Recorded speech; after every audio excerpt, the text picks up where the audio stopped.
अतुल सुभाष के सुसाइड के पीछे कौन जिम्मेदार है, उनकी वाइफ या फिर ये कानूनी सिस्टम। अतुल सुभाष पेशे से एक एआई इंजीनियर थे और उनकी उम्र 34 साल थी। वो वैसे तो रहने वाले बिहार के थे, लेकिन उनकी जो जॉब थी वो बेंगलुरु में लगी थी, जिसके चलते वो बेंगलुरु में रहना शुरू कर देते हैं। और 2019 में एक मैट्रिमोनियल साइट के थ्रू उनकी मुलाकात निकिता से होती है और कुछ समय बाद ये दोनों शादी कर लेते हैं और 2020 में इनका एक बेटा भी होता है और इनकी कुछ समय बाद पैसे को लेकर के अनबन शुरू हो जाती है। 9 दिसंबर 2024 को बेंगलुरु पुलिस को अतुल की जो लाश होती है उनके फ्लैट पे लटकी हुई पाई गई और पुलिस को वहाँ पे एक 24 पेज का सुसाइड लेटर भी मिला था, जिसके हर एक पेज पे ये लिखा हुआ था जस्टिस इज ड्यू।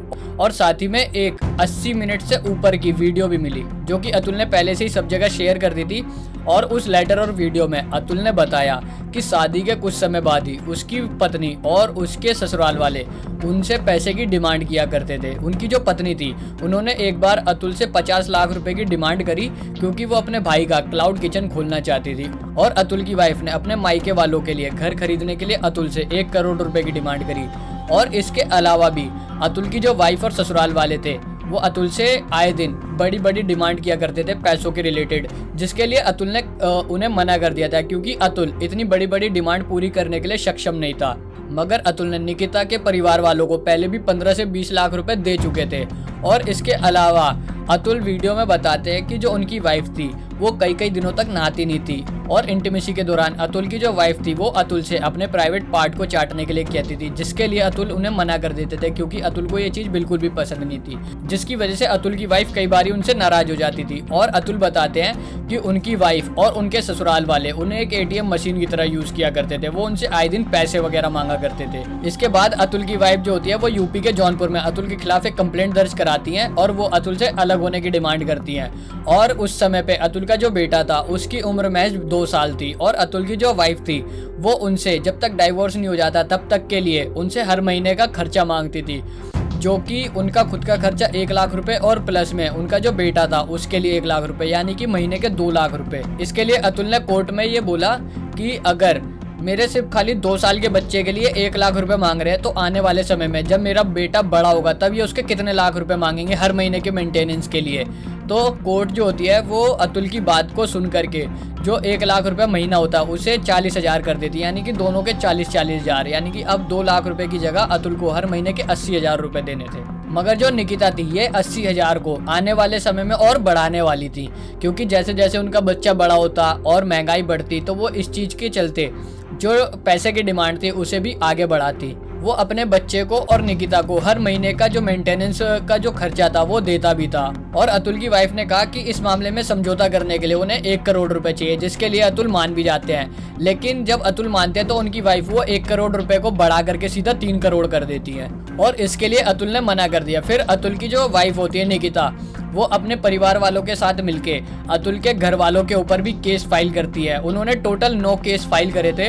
अब वो अतुल के साथ साथ अतुल के परिवार वालों को भी कोर्ट में घसीटना शुरू कर देते हैं। और अतुल ने बताया कि उन्हें एक केस की सुनवाई के लिए बेंगलुरु से जौनपुर आने में और जाने में टोटल 3 दिन का समय लगता है और इस बीच में उनका काफ़ी ज़्यादा खर्चा भी हो जाता है।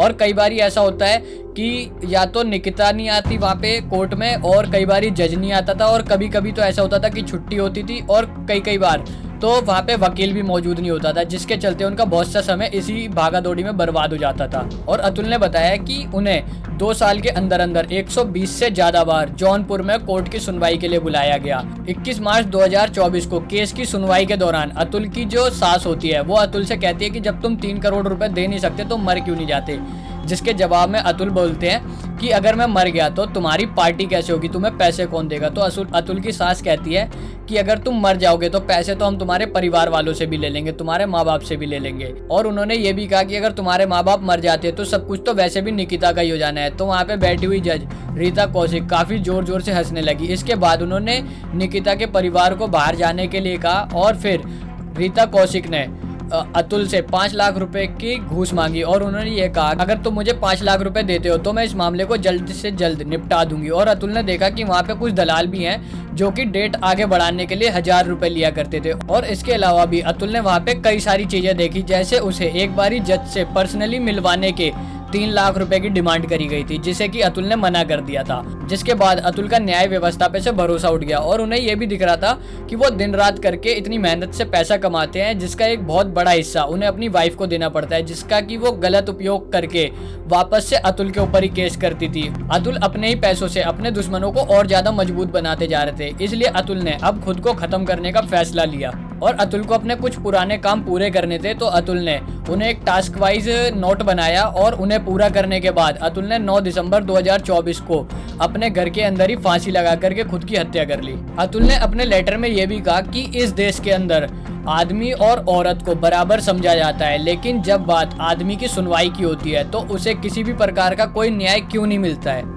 हमेशा सिर्फ खाली औरत की सुनवाई होती है, आदमियों की सुनवाई क्यों नहीं होती। और अतुल इसमें सुधार चाहते थे और मरने से पहले अतुल की कुछ इच्छाएं थी जो कि उन्होंने उस लेटर में भी लिखी थी। अतुल ने उसमें लिखा था कि मरने के बाद उनकी जो पत्नी है वो उनके शव को हाथ ना लगाए और उनका जो बेटा है उसकी कस्टडी अतुल के पेरेंट्स को दे दी जाए। मतलब कि अब जो उनका बेटा होगा उसकी देखभाल अतुल के पेरेंट्स करेंगे और उनकी अस्थियों को जब तक विसर्जित ना किया जाए जब तक उनको न्याय नहीं मिल जाता। और अगर अदालत उन्हें जस्टिस दिलाने में नाकामयाब हो जाए तो उनकी अस्थियों को अदालत के बाहर ही किसी गटर में बहा दिया जाए। न जाने ऐसे कितने अतुल सुभाष आज भी गलत महिलाओं के द्वारा किए गए झूठे केस के चलते जेल के अंदर बंद है, और न जाने आज भी कितने अतुल सुभाष इस सब का शिकार बन रहे हैं। इस बारे में आपका क्या कहना है, कमेंट करके जरूर बताएं।